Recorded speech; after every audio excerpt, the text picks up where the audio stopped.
ഭക്ഷണം എല്ലാവർക്കും ഏറ്റവും ഇഷ്ടമുള്ളൊരു കാര്യമാണ്. അതുമാത്രമല്ല, ആഘോഷങ്ങൾ വരുമ്പോൾ, പ്രത്യേകിച്ച് ഇപ്പോൾ ന്യൂ ഇയറിൻ്റെയും ക്രിസ്മസിൻ്റെയും എല്ലാ ആഘോഷങ്ങൾ വരുമ്പോൾ എല്ലാവർക്കും ഏറ്റവും കൂടുതൽ ഇഷ്ടമുള്ള ഭക്ഷണം മീറ്റ് അഥവാ ഇറച്ചിയാണ്.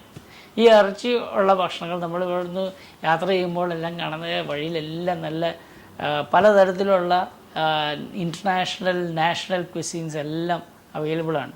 അതുമാത്രമല്ല, ഇത് പലതരത്തിലുള്ള ഭക്ഷണങ്ങളെല്ലാം കഴിക്കും. എല്ലാവർക്കും ആഗ്രഹമാണ് ഇത് കഴിക്കണമെന്ന്. പക്ഷേ ഒരു കൂട്ടർക്ക് ഇത് ഭക്ഷണം കഴിക്കാൻ പേടിയാണ്. ആ ഭക്ഷണം കഴിക്കാൻ പേടിയുള്ളവരാണ് ശരിക്കും പറഞ്ഞു കഴിഞ്ഞാൽ പല്ലിൻ്റെ ഇടയ്ക്ക് ഭക്ഷണം കുടിക്കുന്നവർ. പല്ലിൻ്റെ ഇടയ്ക്ക് ഭക്ഷണം കയറി വിഷമിക്കുന്ന അനേകം പേരുണ്ട്, പ്രത്യേകിച്ച് പ്രായമായവർ. ഇത് എന്തുകൊണ്ടെന്ന് പലരും ചോദിക്കാറുണ്ട്. പ്രത്യേകിച്ച് ലാസ്റ്റ് പല്ലിൻ്റെ തൊട്ട് മുമ്പിലായിട്ട് ഭക്ഷണം കയറുന്ന അനേകം പേരുണ്ട്. അപ്പോൾ അതിന് പല കാരണങ്ങളുണ്ട്. പ്രത്യേകിച്ച് വിസ്ഡം ട്യൂത്ത്, ഒരു വിസ്ഡം ട്യൂത്ത് ഇല്ലാതിരിക്കാം, അല്ലെങ്കിൽ ചെരിഞ്ഞ് കിടന്നിട്ട് എടുത്തു കളഞ്ഞതായിരിക്കാം. ഇങ്ങനെയൊക്കെ വരുമ്പോൾ ഏറ്റവും കൂടുതലുണ്ടാകുന്നത് വിസ്ഡം ട്യൂത്ത്, മുകളിലത്തെ വിസ്ഡം ട്യൂത്ത് അല്ലെങ്കിൽ താഴത്തെ വിസ്ഡം ട്യൂത്തിൻ്റെയും തൊട്ടടുത്തുള്ള പല്ലിൻ്റെ ഇടയ്ക്ക് ഭക്ഷണം കയറുക എന്നുള്ളതാണ്. ഭക്ഷണം കയറി കഴിഞ്ഞാൽ അത് എടുത്തു കളയാൻ ഭയങ്കരമായിട്ടും ബുദ്ധിമുട്ടാണ്. അത് ബ്രഷ് ചെയ്താൽ പോകില്ല. അപ്പോൾ അങ്ങനെ അവിടെ നിന്ന് എന്തെങ്കിലും ഒരു ടൂത്ത് പിക്കോ അല്ലെങ്കിൽ ചിലർ പിന്ന്, അങ്ങനെ പലതരത്തിലുള്ള സാധനങ്ങൾ, ചിലർ നഖം, ഇതെല്ലാം ഉപയോഗിച്ച് അതെടുത്ത് കളയാൻ ശ്രമിക്കുന്നത് കാണാം. അത് വളരെയധികം ബുദ്ധിമുട്ടായതുകൊണ്ട് ഭക്ഷണം കഴിക്കുന്നതോ അല്ലെങ്കിൽ ഇറച്ചി കഴിക്കുന്നത് തന്നെ, അല്ലെങ്കിൽ ഈവൻ മുരിങ്ങാക്കോൽ പോലും കഴിക്കാൻ പേടിക്കുന്ന അനേകം ആൾക്കാരുണ്ട്. അപ്പോൾ അങ്ങനെയുള്ളവർക്ക് എന്ത് ചെയ്യാൻ പറ്റും? ഒന്ന്, ചില ആളുകൾ പറയും ആ പല്ലങ്ങ് എടുത്ത് കളഞ്ഞേരെ. അപ്പോൾ എടുത്ത് കളഞ്ഞ് കഴിഞ്ഞാൽ എന്താ സംഭവിക്കുക? പല്ലുകളില്ലാതായി പോകും. അപ്പോൾ അതെടുത്ത് കഴിയുമ്പോൾ തൊട്ടടുത്തുള്ള പല്ലിൻ്റെ ഇടയ്ക്ക് ഇതുപോലെ തന്നെ ഭക്ഷണം കയറാനുള്ള കാരണമുണ്ട്.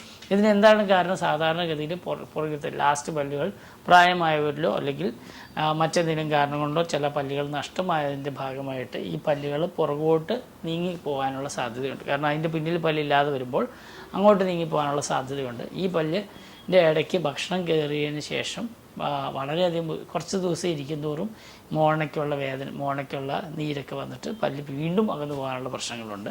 അല്ലെങ്കിൽ നിങ്ങൾക്ക് ഒരു ക്രൗൺ വെച്ചു, അല്ലെങ്കിൽ അത് മിസ്ഫിറ്റ് ആയിട്ടുള്ള ക്രൗൺ, അല്ലെങ്കിൽ പല്ല് കേടായിരുന്നു, ആ കേടായിരുന്നതിൻ്റെ പല്ല് പൊട്ടിപ്പോയി, ഫില്ലിങ് പൊട്ടിപ്പോവുക, ഇങ്ങനെയുള്ളത് കൊണ്ടെല്ലാം ഭക്ഷണം ഇടയ്ക്ക് കയറാം. എന്നാൽ ഏറ്റവും കൂടുതൽ കാണുന്നത് ഒരു ഫില്ലിങ്ങോ അല്ലെങ്കിൽ കേടോ ഒന്നും ഇല്ലാതെ തന്നെ ഈ പറയുന്ന പല്ല് പുറകോട്ട് നീങ്ങിപ്പോവുക, അല്ലെങ്കിൽ പല്ലിന് മോണരോഗം വരിക, ഇതെല്ലാം കൊണ്ട് ഭക്ഷണം ഇടയ്ക്ക് കയറുന്ന പ്രശ്നങ്ങളാണ്. ഇതിനെ എങ്ങനെ നമുക്ക് ചികിത്സിക്കാം? ഇതിന് ഏറ്റവും സിമ്പിളായിട്ട് ആദ്യം ചെയ്യേണ്ടത്, ചെറിയ രീതിയിൽ ഭക്ഷണം കയറുമ്പോൾ തന്നെ ഒരു ഫ്ലോസ് എന്ന് പറയുന്ന നൂലുപയോഗിച്ച് പല്ലിൻ്റെ ഇടയ്ക്ക് നിന്ന് എടുക്കാൻ. ടൂത്ത് പിക്ക് ഉപയോഗിക്കരുത്.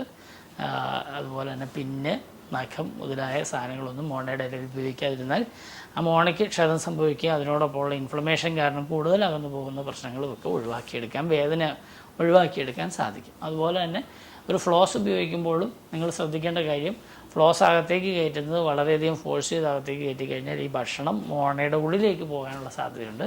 അതുകൊണ്ട് കൃത്യമായ രീതിയിൽ ഫ്ലോസ് അകത്തേക്ക് ഇട്ട് പുറത്തേക്ക് ഈ ഭക്ഷണം ഓരോ പല്ലിൻ്റെയും സൈഡിലൂടെ വലിച്ചു കളയാനും സൈഡിലേക്ക് വലിച്ചു കളയാനും എല്ലാം ശ്രദ്ധിക്കേണ്ട ഒരാവശ്യമുണ്ട്. ഇനി ഇതിനെ പെർമനൻ്റായിട്ട് എങ്ങനെ ശരിയാക്കാമെന്ന് വിചാരിച്ചാൽ വേറെ വളരെ വ്യത്യസ്തമായ രീതിയിലെല്ലാം ചെയ്യാം. ഒന്നെങ്കിൽ അത് ഇതിന് ആ ഭാഗത്ത് ഒരു ഫില്ലിങ്, ഇപ്പോൾ ഒരു കേടുണ്ട് അല്ലെങ്കിൽ അതിൻ്റെ ഇടയ്ക്ക് ഒരു ഇതുണ്ടെങ്കിൽ ഒരു ക്ലാസ് 2 ഫില്ലിങ് ചെയ്ത് ഇതിനെ രക്ഷപ്പെടുത്തിയെടുക്കാറുണ്ട്.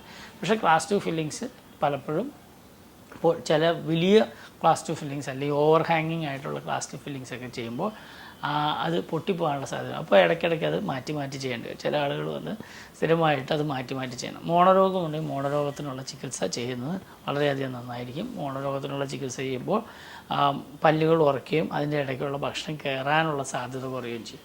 ഇനി അല്ലെങ്കിൽ പിന്നെ ചെയ്യാവുന്ന കാര്യം എന്ന് പറഞ്ഞാൽ ഈ പല്ലിൻ്റെ രണ്ടിൻ്റെയും മുകളിൽ ഈ വെനിയർ പോലത്തെ പല്ലിൻ്റെ ഒക്ലൂസൽ വെനിയേഴ്സ് ഉണ്ട്. ഒക്ലൂസൽ വെനിയേഴ്സ് എന്ന് പറഞ്ഞു കഴിഞ്ഞാൽ ആ കടിക്കുന്ന ഭാഗത്തിൻ്റെ ഡിസൈൻ മാറ്റിയിട്ട് ശരിയാക്കാം. പിന്നെ അതുപോലെ തന്നെ പ്ലഞ്ചിങ് കസ്പ് എന്ന് പറഞ്ഞൊരു സാധനമുണ്ട്. എന്ന് പറഞ്ഞാൽ താഴത്തെ പല്ല് വളരെ ഷാർപ്പായിട്ട് കൃത്യമായിട്ട് ഈ ഭക്ഷണത്തിൽ കയറുന്ന സ്ഥലത്തേക്കാണ് ഇരിക്കുന്നതെങ്കിൽ അതിൻ്റെ റിഡക്ഷനും ഈ പറയുന്ന ഇത് പറയും. ചില സമയത്ത് നമ്മൾ പല്ലുകൾ ഏതെങ്കിലും നഷ്ടമായിട്ടുണ്ടെങ്കിൽ, തൊട്ടടുത്തുള്ള ഏതെങ്കിലും പല്ലുകൾ നഷ്ടമായിട്ടുണ്ടെങ്കിൽ ആ പല്ല് ബ്രിഡ്ജായിട്ട് വയ്ക്കുന്നതും ഈ പറയുന്ന ബുദ്ധിമുട്ട്, പല്ലുകൾ അടുത്തുള്ള പല്ലുകൾ നഷ്ടമായിട്ടാണ് ഭക്ഷണം ഇടയ്ക്ക് കയറുന്നതെങ്കിൽ അത് ബ്രിഡ്ജായിട്ട് വെച്ച് കൊടുക്കുന്നത്, അല്ലെങ്കിൽ ഇംപ്ലാന്റ് ആയിട്ട് വെച്ച് കൊടുത്തിട്ട് ആ പല്ലുകളെ ജോയിൻ്റായിട്ട് കൗണ്ട് ചെയ്യുന്നത്, ഇങ്ങനെ പലതരത്തിൽ ഇതിനെ ശരിയാക്കിയെടുക്കാം.